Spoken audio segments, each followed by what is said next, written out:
The first time I saw my own name in a police database, I was 27 years old, sitting in a hospital bed with a fractured collarbone and a concussion, and the officer who had come to check on me was the one who found it. He went quiet when he pulled up my ID, not the way people go quiet when they're reading something routine, the other way. My name is Jenna Voss, and what happened in the 8 months before that moment and the 3 weeks after it changed the shape of everything I understood about the people who raised me. Subscribe, drop your city below, and please stay with me, because this story starts in a hospital room and ends somewhere I never expected to find myself standing. I need to start with the money, because that's what this story is really about, even though it disguised itself as something else for a very long time. My parents, my mother Carol, and my father Dennis Voss were not people with a gift for financial management. I understood this from an early age, the way children understand things they aren't told directly. The way you notice that the power has been shut off twice in 3 years, that the car your dad drives has a different make than the one from your school photos, that your parents argue about a specific number, 4,000, then 8,000, then 12,000, with the door of their bedroom closed and their voices low, but not low enough. They weren't irresponsible in obvious ways. They didn't gamble. They didn't drink. They worked. My mother as a dental receptionist, my father doing HVAC installation for a company in Dayton. What they did was consistently spend slightly more than they earned and consistently treat the gap as a problem belonging to the future. By the time I was in high school, that future had arrived. There were collection agency calls. There was a refinanced mortgage. There was a period. I was 17 when my father came to me and asked if he could use my social security number to add me to a credit card account. He said it would help his credit rating. He said I'd never have to use the card. He said it was just for the score. I said yes. I'm going to stop here and say something important. I said yes because he was my father, because I was 17 and he was standing in the kitchen with that specific look that fathers get when they're ashamed of what they're asking and asking anyway. Because I didn't know enough then to understand what that yes would cost me. I found out later. Not all at once. In pieces, over years, the way certain kinds of damage reveals itself. I left for college at 18. Ohio State on partial scholarship, working 20 hours a week at a campus dining hall to cover the rest. I had been practicing my whole life. Not running from my parents exactly, but running towards something that felt more like solid ground. I came home for holidays. I called on Sundays. I kept the relationship at the distance that made it manageable. And I did not think about that credit card conversation again until I was 23 and applied for an apartment lease in Columbus. And the landlord called me back to say there was a problem with my credit report. I pulled my report that evening. The credit card my father had asked me to co-sign at 17 had a balance of $6,800. It had been opened in 2011. The primary account holder was listed as Dennis Voss. I was listed as an authorized user. The account had been closed for non-payment in 2016. It had been in collections for 2 years by the time I saw it. I stared at my laptop screen for a long time. For a card I had never used, had never received a statement for, had never known the full details of. A card my father had asked me to say yes to in a kitchen conversation when I was 17. I called him. He answered on the second ring. "Dad, there's a delinquent credit account on my report." A pause. "Yeah, that. Honey, things got tight. I meant to call you. It's in collections. It's been in collections for 2 years. I know. We're going to sort it out. I just need a little more time. Dad, it's on my credit report. It's affecting my score." He said the word sorry 3 times in the next 30 seconds. 3 sorries that landed differently. The first one reflexive, the second one with weight, the third one small and tired. And then he asked quietly if there was any way I could handle it, if I could pay it down, just for now, just until things turned around. I closed my eyes. I told him I'd think about it. I thought about it for one night. Then I disputed the account with all 3 credit bureaus and filed a complaint with the FTC. I didn't pay it. I also didn't tell my parents what I'd done. Not yet. The dispute process was slow and imperfect, the way these things are. The account was eventually removed from my report. The card had been opened when I was a minor, and I had never signed any primary agreement, only a verbal cosign I'd been too young to legally authorize. It took 11 months and 3 rounds of paperwork. During those 11 months, I learned some things. I learned how to read a credit report the way a mechanic reads an engine, looking for patterns, not just problems. I learned that the credit card was not the only account. There was a medical bill from 2014, Riverside Methodist Hospital in Columbus. $2,100 sent to collections under my name. I had not been a patient at Riverside Methodist in 2014. I had been living in a dorm 20 minutes from that hospital. There was a utility account from 2015, a gas service in Dayton where my parents lived, opened in my name, $340 overdue. There was a cell phone account from 2017, $890. The total was not enormous, in the way that fraud amounts are sometimes enormous, but in the way that a pattern is enormous. In the way that a series of quiet decisions made by 2 people using a third person's name tells you something about how they understood that third person. It was a great deal. I was not a daughter to them in those moments. I was a credit score. I hired a consumer law attorney named Patricia Dahl when I was 24. I found her through a legal aid referral.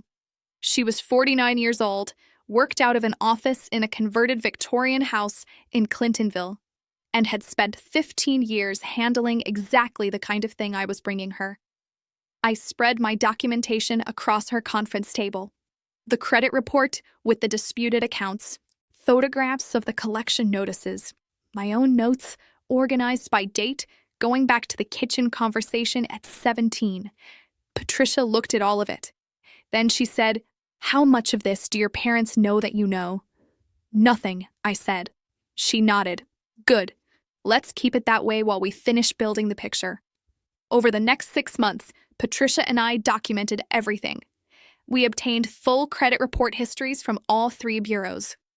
We filed formal identity theft affidavits with the FTC for each fraudulent account. We sent certified dispute letters to every creditor and collection agency.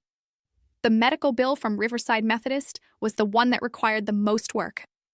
Patricia filed a formal complaint with the Ohio Attorney General's office and initiated a medical identity theft investigation. Riverside's billing department, once they understood the nature of the claim, cooperated fully. Their records showed the bill had been opened using my name and social security number during a period when I was documentably living in a student dormitory 16 miles away. Someone had given them my information. The investigation identified that the patient who had used my identity was not a stranger. The investigation identified a name I already knew. My mother, Carol Voss, had been treated at Riverside Methodist in February 2014 for a respiratory infection.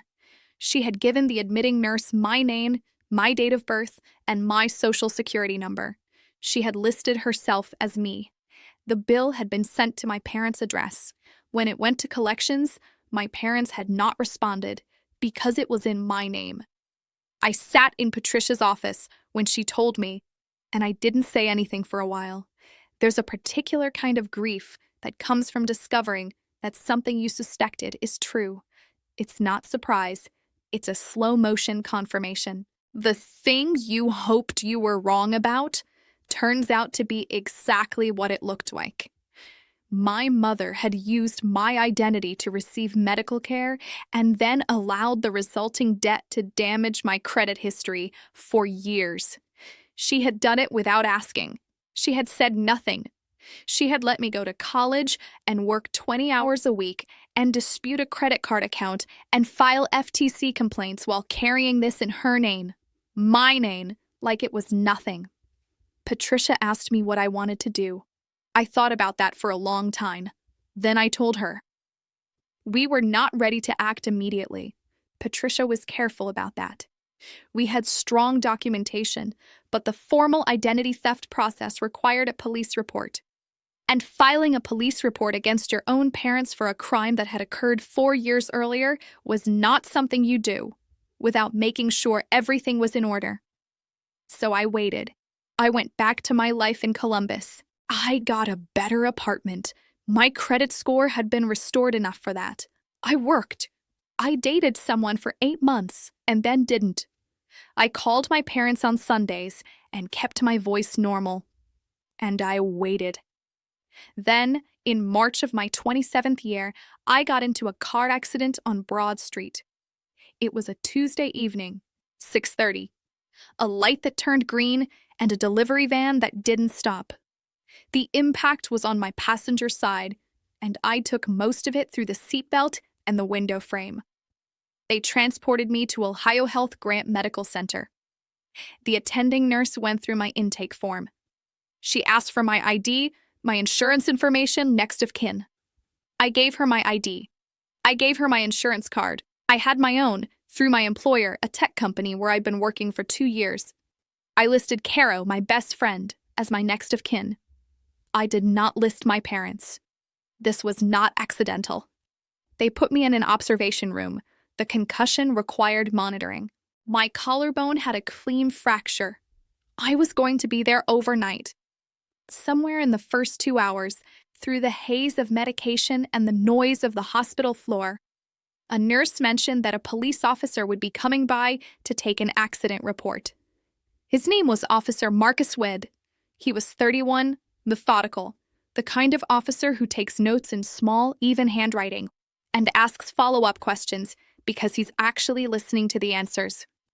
He came into my room at around 9 p.m., introduced himself, went through the standard accident questions. I answered them. He typed into his tablet. And he asked to verify my identity for the report. He entered my name into his system. And he went quiet.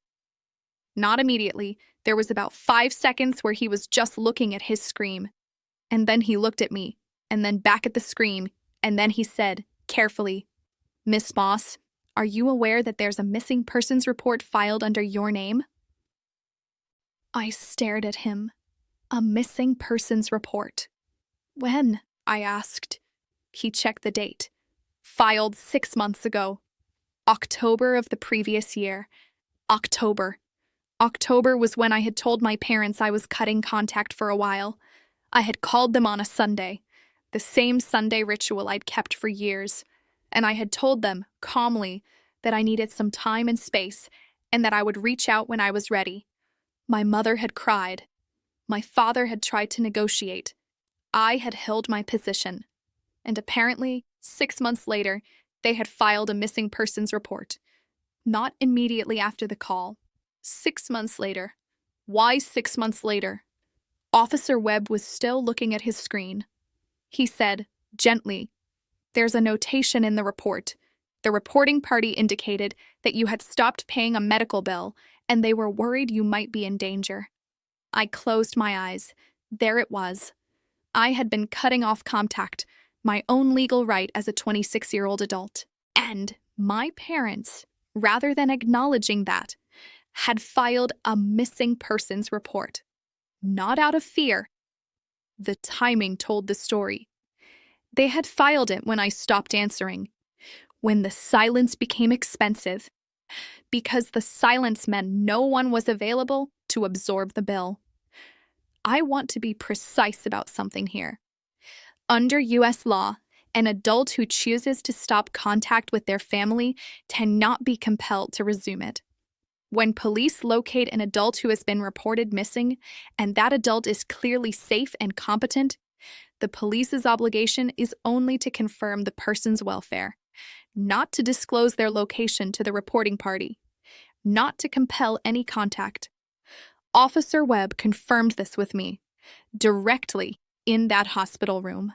What he also told me was that under Ohio law, filing a false or misleading missing persons report, one where the stated motivation was known to be inaccurate or designed to locate someone who had not in fact gone missing but had simply chosen to disengage, was a third-degree misdemeanor.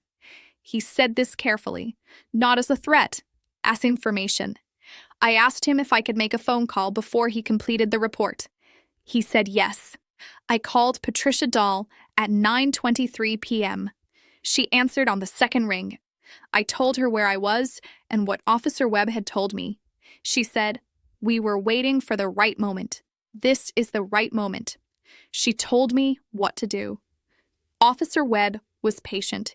He waited 20 minutes while I spoke with Patricia and then relayed her instructions. I gave him a formal statement. I told him about the missing persons report and provided my own account.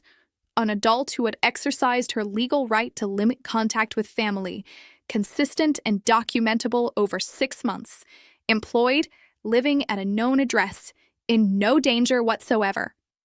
I told him about the medical bill that the notation in the report referenced, and then, with his guidance, and with Patricia on the phone, I filed a formal identity theft police report.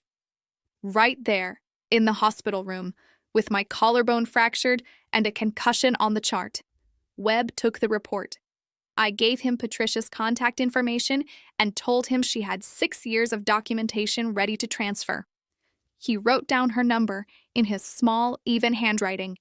Then he said, "Miss Boss, I have to close out the missing persons report. Standard procedure when the missing person is located and confirmed well." A pause. "The report will show you as found, adult, no duress, voluntary absence. The filing party will be notified." The filing party. My parents. They were about to find out I'd been found. They just didn't know what else I'd filed in the same hour. I was discharged on a Thursday morning. My friend Caro picked me up. She'd been at the hospital most of the previous day and had gone home only to sleep for a few hours. She handed me a coffee at the entrance and didn't say anything right away, which is what I love most about her. In the car, she finally asked, "What happens now?" I looked out the window. Columbus in March, gray sky, bare trees, the particular flatness of a Midwestern winter that hasn't quite decided to end. Patricia filed the formal identity theft charges on Thursday afternoon. The medical identity theft at Riverside Methodist was the centerpiece, the most documented, the most legally clear. The utility account and a cell phone account were included as additional counts. My mother, Carol Voss, was charged with medical identity theft and fraudulent use of personal identifying information under Ohio Revised Code 2913.49. Both are felony charges in Ohio. My father, Dennis Voss, was named as a person of interest in the credit card matter. On Friday morning, they were contacted by a detective from the Columbus Division of Police, Identity Theft Unit. I know this because my father called me. He called from a number I didn't recognize. I answered because I answer unknown numbers. Old habit, practical person. When I heard his voice, I went very still. "Jenna," I waited. We got a call this morning." "From the police." He paused. "There's been some kind of mix-up with your mother's medical records, and they're saying—" "It's not a mix-up, Dad." He stopped. "She gave them my name in 2014. She gave them my social security number. The bill went to collections in my name. I have 6 years of documentation. We were going to pay it back." His voice, the sound of a man who has been rehearsing an explanation that is now useless. It was temporary. Things were hard, and we just needed more time, and we always meant to. "You filed a missing persons report." He didn't deny it. "You filed it because I stopped responding. Because when I stopped answering, you had no one to absorb the bills. You needed me findable, Dad. Not safe. Findable. That's not what happened. Your mother was worried. She thought—" "The report notes said I had stopped paying a medical bill. That's in the official record. Do you know what that tells an investigator?" Silence. Patricia has everything, I said. 6 years of it. She's been waiting. I heard him exhale. It was a sound I'd heard before, the specific exhale of a man who has just arrived somewhere he spent a long time pretending he wouldn't have to go. Jenna, what do you want? I had thought about it, in different versions, for 3 years. I don't want anything from you, I said. That's what you never understood. I never wanted to take anything. I just wanted you to stop. I hung up. What happened over the following months was procedural, mostly. The kind of thing that moves slowly through systems and produces documents and notifications and dates on a calendar. My mother entered a plea negotiation. The medical identity theft charge, with Patricia's documentation as the foundation, was substantial. She ultimately pled guilty to 1 count of identity fraud, a reduced charge in exchange for full restitution, a formal acknowledgement of the fraudulent accounts, and a consent order that removed every fraudulent entry from my credit history within 60 days. The credit reporting agencies received formal notice within the week. Every account disputed, every collection notation, every fraudulent opening cleared. The credit card matter, because I had been listed as an authorized user rather than a primary account holder, was legally ambiguous enough that the DA declined to pursue it. He received a stern warning from the detectives and a civil demand letter from Patricia for the unreturned funds. He sent a check for $6,800 6 weeks later. I don't know where he found it. I didn't ask. The missing persons report was formally closed with a notation in the public record. Subject located, adult, voluntary absence, no evidence of harm. Reporting party's stated basis found to be inaccurate. That notation is permanent. I want to tell you what I did with the $6,800. I put $2,100 of it in a savings account I named Riverside Methodist, not to hold on to the name forever, just because naming things helps me be honest about where they came from. I spent $1,200 on a weekend trip to Portland, Oregon, which I had been planning for 2 years and kept finding reasons to postpone. I ate oysters at a counter by the waterfront and walked through a rose garden in the rain and slept in a hotel room that was very quiet. The rest went into an emergency fund that I had been trying to build since I was 22 and had never quite managed. It didn't feel like justice. I want to be honest about that. It felt like the end of a long administrative process that had been running parallel to my actual life for 6 years. The feelings came separately, in pieces, over the following months. Not dramatic pieces, small ones. Waking up in the morning and not having the low-level background awareness of a credit report with wrong things on it. Not checking my email with that specific anticipatory dread of a collection notice. The absence of a thing you've been carrying is its own kind of feeling. It doesn't always have a name. I haven't spoken to my parents since that phone call with my father. I think about it the way you think about things you can't fully resolve. Carefully, periodically, without expecting a conclusion. What I keep coming back to is the credit card conversation, the kitchen, the specific look my father had when he asked. The 17-year-old who said yes because she didn't know yet that she was allowed to say no, because she thought that being a good daughter meant saying yes when her father looked at her that way. She was wrong, not about what she meant, about what it cost. Officer Marcus Webb sent me a message through the department's standard follow-up system about 4 months after the night in the hospital. Standard welfare check closure. Official language, confirmation that all associated reports were closed. At the bottom, in a brief additional note, he wrote, "I hope things are settling down. Take care of yourself."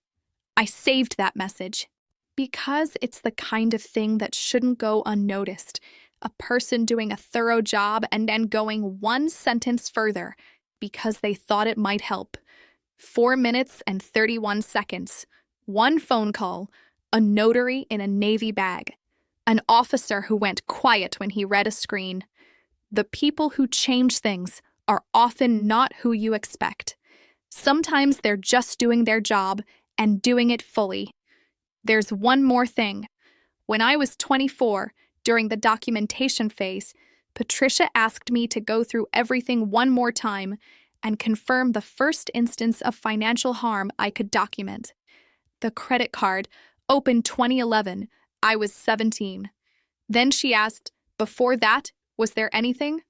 I thought about it for a long time. There was a savings account.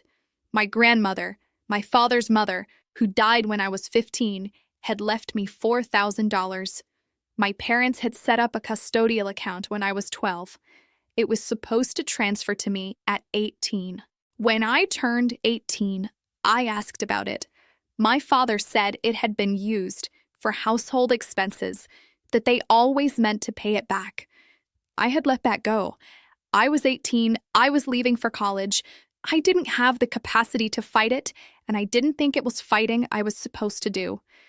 Patricia added it to the civil demand. The $6,800 check covered more than the credit card. My grandmother's name was Ruth. I put $400 of that money toward the Portland trip. She always wanted to travel. If you've been carrying something you didn't know you were allowed to put down, if you've been saying yes in kitchens when the answer should have been no, I want you to know that documentation is quiet and slow, and sometimes it takes years, but it doesn't forget. And eventually, if you build it right, it tells the truth for you. That's all I did. I kept records. I hired someone who knew what to do with them, and I waited for the moment when the right person pulled up the right file. That's my story. If it stayed with you, share it with someone who needs it. Subscribe if you haven't. And tell me in the comments, have you ever had to build a quiet case over years just to be believed? I read every one.